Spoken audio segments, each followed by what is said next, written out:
ஆண்டவருடைய நாம மகிமைப்படுவதாக. அன்பானவர்களே, இன்றைய வார்த்தைக்கு உங்கள் அன்புடன் வரவேற்கிறேன்.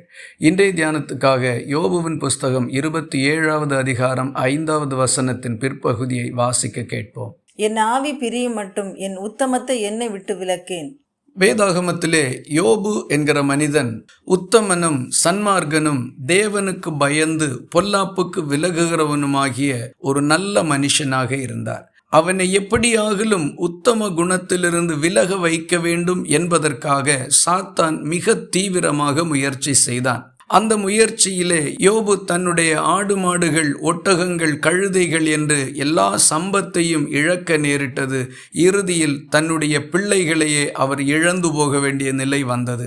அப்படி வந்தபோதிலும் யோபு தன்னுடைய உத்தம குணத்தில் உறுதியோடு இருந்தார். இவைகளுக்கு பிறகு மீண்டும் சாத்தான் யோபுவை சோதிக்கும்படிக்கு விரும்பி தேவனிடத்தில் அனுமதியும் பெற்றுக்கொண்டான்.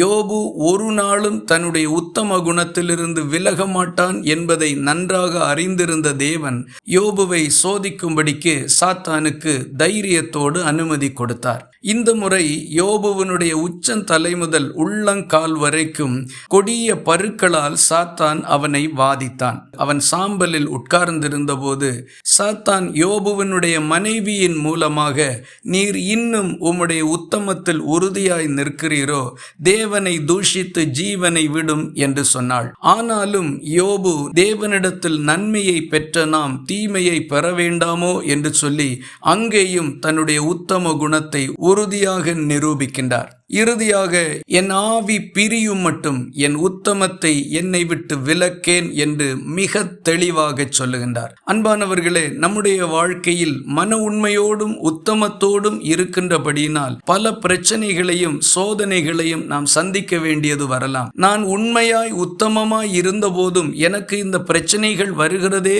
என்று ஒருவேளை நீங்கள் நினைப்பீர்களானால் ஒன்றை புரிந்து கொள்ளுங்கள். நீங்கள் இந்த உத்தம குணத்தை விட்டு விலக மாட்டீர்கள் என்று அறிந்துதான் இந்த பிரச்சனைகளையும் கஷ்டங்களையும் உங்கள் வாழ்க்கையில் அனுமதித்திருக்கிறார்.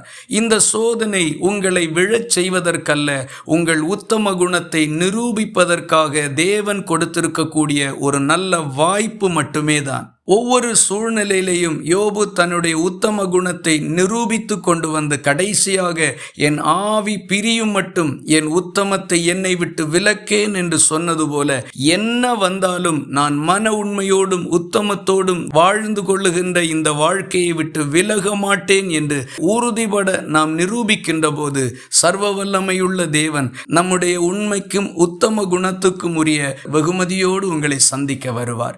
இந்த வார்த்தைகள் இந்த நாள் முழுவதும் உங்களுக்கு ஒரு ஆசீர்வாதமாய் இருப்பதாக. ஜெபிக்கலாமா?